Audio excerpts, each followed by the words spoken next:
Recently, the Philippines had been experienced and strike a series of strong typhoons.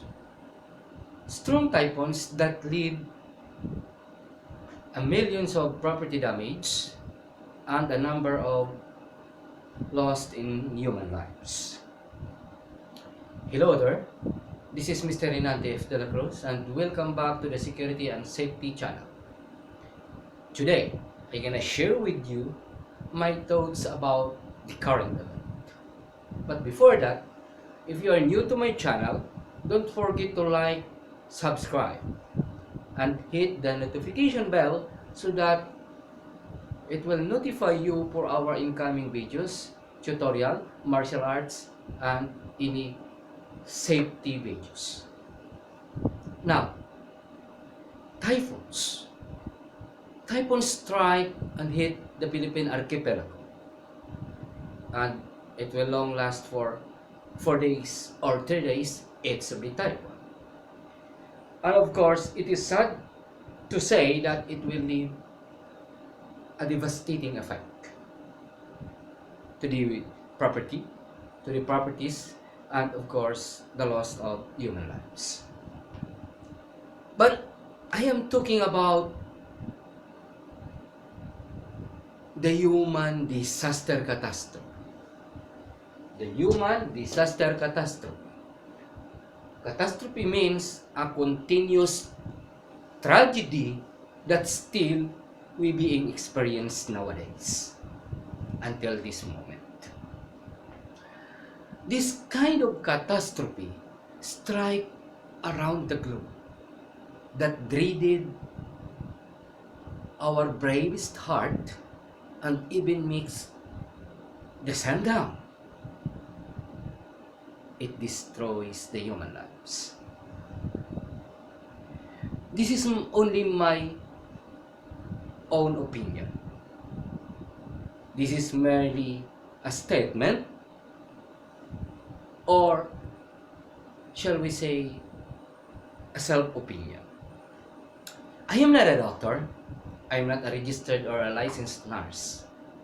I am a devoted security and safety officer, safety specialist, and a practitioner of martial arts.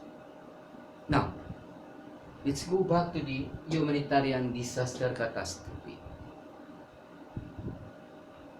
Currently, this is the coronavirus 19 or COVID-19.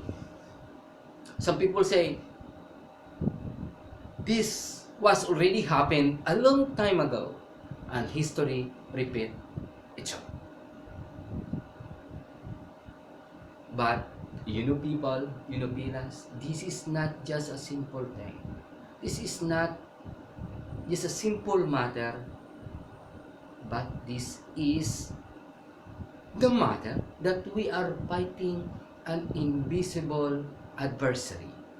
We are fighting about the invisible foes that we didn't know.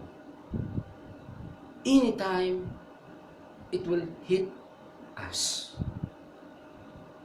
and will leave a devastating effect. Now, according to John Hopkins data in the United States, they have a latest record, a current and latest record of 11,963,509 cases of coronavirus across alone in the United States. In the United States archipelago alone.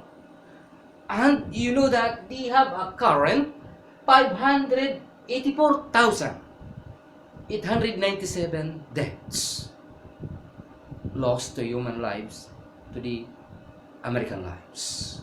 How about the Philippines? How about India, Pakistan, Iran, France, Rome, Italy, and other countries? That's only the record to the top records of the top country that have many deaths and infected cases. Now, I'm sharing with you my thoughts about an explanation of the mask. Mask is a must. A must means a mandatory. You are being required to wear a mask. Wherever you go, whatever you do, anytime you're going outside.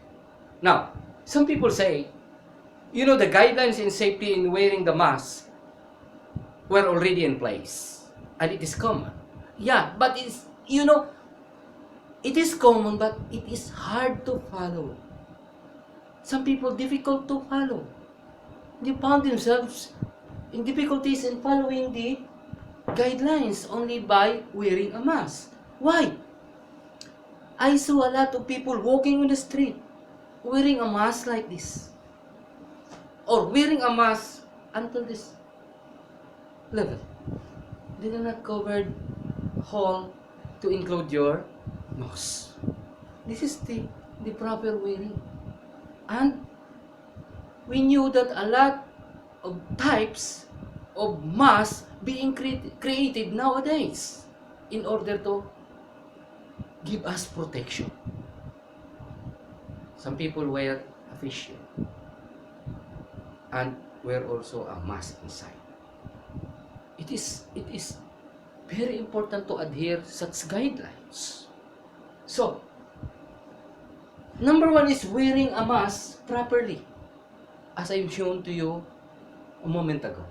And of course, maintain an appropriate distance of at least 2.5 meters each and every one of us.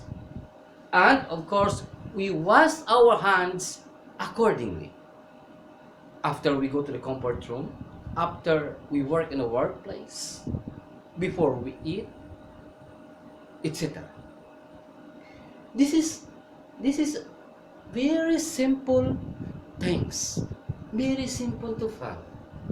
But some of us, we cannot deny the fact that we ignore this kind of guidelines, a simple guidelines. Now, coronavirus strikes the human lives. Human lives.